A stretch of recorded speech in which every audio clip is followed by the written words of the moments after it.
Sign করে নিচ্ছি। তোমার ফোন Hey yo, bro.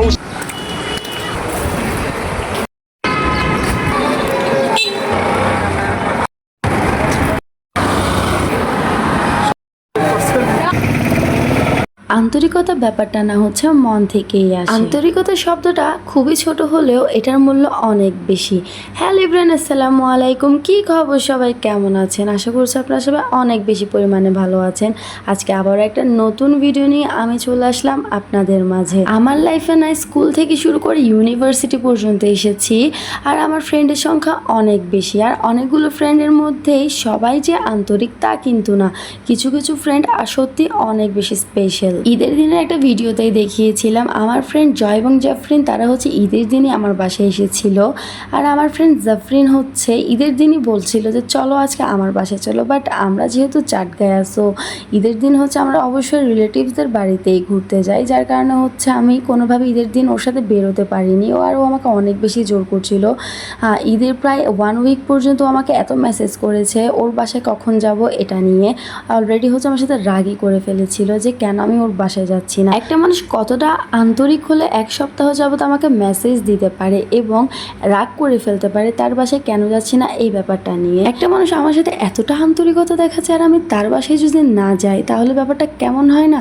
তো তাই তো হচ্ছে আমি আমার ভাইকে সহ নিয়ে তার বাসায় চলে গিয়েছিলাম। আর ওর বাসায় আমি আসলে কখনো আগে যাইনি, ওর সাথে আমার কলেজ লাইফে ওঠার পরেই পরিচয় হয়।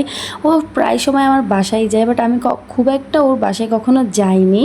ফার্স্ট টাইম ওর বাসায় গিয়েছিলাম, ওর বাসায় যাওয়ার পর বুঝতে পারলাম আসলে আন্তরিকতা কাহাকে বলে, কত প্রকার।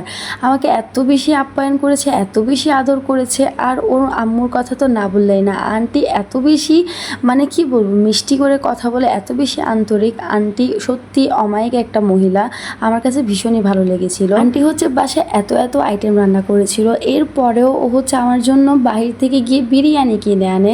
যদি হচ্ছে আমি ওদের রান্না খেতে না পারি তাই হচ্ছে বিরিয়ানি অপশন হিসেবে রেখেছে। তো বুঝতে পারছেন মানুষ কতটা আন্তরিক হলে মানে এত কিছু করতে পারে।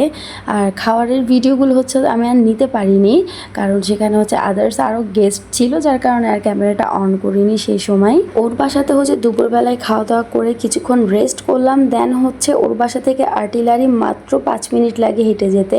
দেন হচ্ছে বিকেলবেলা একটু আর্টিলারি গিয়েছিলাম। বিকেলবেলা আর্টিলারির পরিবেশটাই অন্যরকম, আর এই ক্যাফেতে বসে লুডো খেলার মজাটাই অন্যরকম। সেখানে হচ্ছে প্রায় মাগরিব হওয়ার আগেই হচ্ছে মানে আর্টিলারি থেকে আমি বেরিয়ে যাচ্ছিলাম, যেহেতু বাসায় যেতে হবে। আম্মু বারবার কল দিচ্ছিল বাসা থেকে। আমি হচ্ছে আর ওর বাসায় যাইনি, একেবারে রেডি হয়ে বেরিয়ে গিয়েছিলাম। তো আমার আজকের ভিডিওটা হচ্ছে এতটুকুই। আমার আজকের ভিডিওটা কেমন লেগেছে অবশ্যই হচ্ছে কমেন্ট করে জানাবেন। ভালো লাগলে অবশ্যই একটা লাইক করে দিবেন। আবারও দেখা হয়ে যাবে নেক্সট কোনো একটা সুন্দর ভিডিওর সাথে। ততক্ষণ পর্যন্ত আপনারা ভালো থাকবেন, সুস্থ থাকবেন। আল্লাহ হাফিজ।